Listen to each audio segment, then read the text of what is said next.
How to sign up US Bank online account. Hi everyone, this is Alana from Create, Login and Delete. Let's jump right into the video. Start by opening up any web browser you want.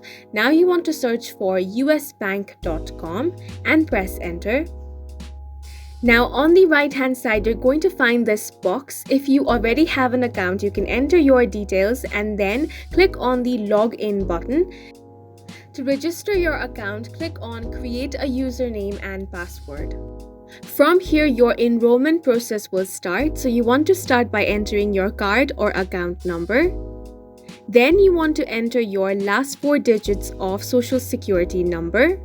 If you do not have your social security number, then you can click on this link. Now click on the continue option, and now for the next step you will have to enter a PIN number for protection or security purpose. Then on the third step you will have to accept the terms and conditions, and the fourth step is to confirm, and then you are going to get your login credentials, and after that you can head back to the home page and here enter your username, then enter your password and click on the login option to log into your account. And that's it for this video. Please make sure to hit the like button and subscribe for more videos like this.